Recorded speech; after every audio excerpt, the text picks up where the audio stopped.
Hey y'all, welcome back to it. So today we're going to be talking about diagnosis. Diagnosis is going to be the end goal of any assessment process, assessment being the process of administering various um, tests and assessments and things of that nature in order to ultimately figure out what a person has diagnostically so that we can figure out what we want to do treatment-wise in order to help that person feel better. On the right-hand side of the screen, you guys will see an example of what a diagnosis looks like. So this is really going to be the cornerstone of what we're going to be discussing the rest of the semester, starting with chapter 4. So we'll be going through various categories of disorders, specific disorders, and then the criteria within those disorders. So I'm showing this to you guys not so you guys can memorize what major depressive disorder is now, but more so you can just kind of get a glimpse as to what these things look like. I've highlighted in red some of the pieces that I want to, I guess, highlight for you guys, namely that for the vast majority of these diagnoses, you're going to be given symptom groups and a requisite number of symptoms that must be present in order to render a diagnosis. Typically, there's also a time period that we're going to be looking for as well. So you guys can see here that for major depressive disorder, we have a list of 9 possible symptoms. Only 5 are required for diagnosis, but those have to have been present over at least a 2-week period of time. You'll see here too that there are more specifics in terms of, one of the symptoms has to be either a depressed mood or a loss of interest or pleasure. There are also specific notes for things to look for in children or adolescents. So there are many more specifics, but some hallmarks that you'll definitely be seeing are going to be symptom counts and time periods. Beyond just attending to those kind of hard, I guess, symptoms that we absolutely need to see, we also want to adhere to a developmental trajectory in terms of diagnosing, i.e. Making sure that we are aware if there are any differences in terms of how children versus teenagers present versus adults present, and that we're really looking for what's normal versus abnormal for that particular age group. So I gave you the example in chapter 1 that major depressive disorder actually looks a little bit different for children and teenagers versus adults. And you can see that referenced in some of the notes on the previous slide. Basically, children and teenagers are more likely to exhibit irritability and hostility versus we are more likely to see sadness and loss of interest from adults. We also want to be attending to the fact that sex and gender can also play a role in what symptoms a person presents versus what at the end of the day they're more likely to be diagnosed with. I differentiate sex and gender here because they are related, they're different constructs. Sex is a biological construct referring to a person's hormones, their chromosomes, their sexual organs, things of that nature, very biological things. Versus gender is a social construct that refers to a person's masculine versus feminine energy and how it is they identify and express themselves. And both of those things play a role in how a person expresses symptoms and what it is they're more likely to be diagnosed with. So for example, if a woman is sad, she is more likely to cry, she's more likely to express emotions, she is more likely to seek out friends as a means of support. And pieces of that are biological in nature, and pieces of that tendency are social in nature. Biologically, estrogen encourages women to seek out comfort in the form of others when they're stressed, but also from a social perspective, women are more encouraged to express their emotions than men. So that means that we can see some of these sex gender tendencies both in cisgendered women, but also in transgendered women as well. Men, on the other hand, are more likely to mush their emotions deep down, repress them, and they're more likely to turn to alternative behaviors such as substance use when they're feeling sad. Pieces of this, again, have to do with biology, and that testosterone more likely kind of fuels this emotional repression, shut down, occasionally aggressive behavior. But then also from a social perspective, society tells men to, if they're going to express anger, that, or if they're going to express an emotion, that that emotion should be anger, and that other emotions aren't really acceptable. So again, you will kind of see this particular behavior both in cisgendered men and in transgendered men. So at the end of the day, we have two groups of people that may have a very similar underlying problem and that they're feeling sad, but the end of the day, we may be seeing two different diagnoses, and that women are more likely to get depressive and anxiety-based diagnoses versus men are more likely to receive conduct or substance use diagnoses. Race, ethnicity, and culture also play a role in symptom presentation and diagnosis. First and foremost, I want to introduce you guys to something called a culture-bound syndrome. A culture-bound syndrome is a particular syndrome that occurs within a particular culture versus occurring more universally. One example is something called ataxia nerviosa among the Latinx community. This is an anxiety type presentation that requires more anger in terms of symptoms than what we're typically looking for in some of the other anxiety disorders that I'll introduce this semester. And so one of the reasons that, again, that's considered a culture-bound syndrome is because that is a syndrome that occurs within a particular community. You'll also see on the next slide that the manual we use here in the United States to diagnose mental health disorders is very specific to the United States.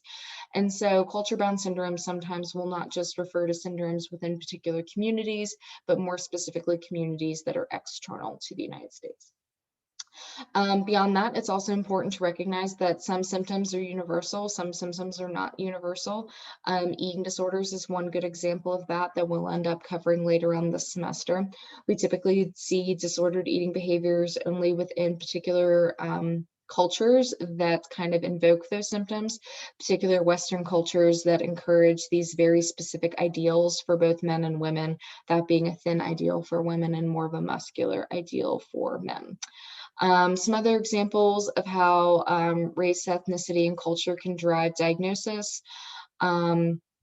Within this country, African Americans are more likely to be diagnosed with schizophrenia, and that seems to be primarily a racial bias versus a truly greater prevalence of that diagnosis among that particular group. And that's something that we'll talk about later on this semester as well.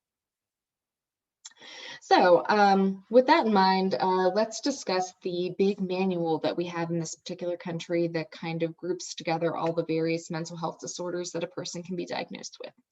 The name of that manual is the Diagnostic and Statistical Manual of Mental Disorders, and we're currently on the 5th edition, which is why we refer to this current book as the DSM-5. You'll see that I've highlighted for you on the slide that this book is published by the American Psychiatric Association. A couple of takeaways from that particular group. One, American. I highlighted that on the previous slide. So this is an American manual, meaning that what we're considering to be abnormal or normal is really based on an American lens. And so frequently disorders that occur in other parts of the world will end up in that culture-bound syndrome section versus kind of the main section. Beyond that, psychiatry is actually a medical subfield, meaning that psychiatrists go to medical school much like a cardiologist or a pediatrician or an oncologist. They go through residency just like those folks as well, but then they end up specializing in psychiatry at the end of the day versus one of those other specialties. So these folks have a tremendous amount of medical training, but most of their training isn't really mental health in nature, like you might expect to find from a psychologist or a social worker or a counselor or even a therapist. And so this DSM-5 has a very biomedical approach because it's really written by medical doctors. So what is a biomedical approach? A biomedical approach is a very categorical one in which a person is really either given a diagnosis or not. And the way in which we determine whether or not a person has a diagnosis is whether or not a person meets a very kind of specific set of symptoms, which, you know, I showed you an example of that a couple slides back. So symptoms are a hallmark of a biomedical approach. Very tight parameters are a hallmark of a biomedical approach. And that kind of sets us up again for a patient either being diagnosed as yes, having a disorder or not. As it turns out, this works really good for medicine. Many medical conditions function in this way. The example I always give is pregnancy. You know, a person is either pregnant or they're not. There's not really a lot of gray space there.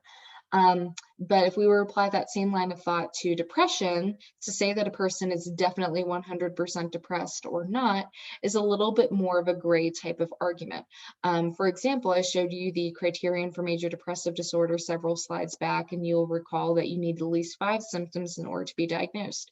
So does that mean that the person with 4 symptoms is just fine? They're not depressed at all?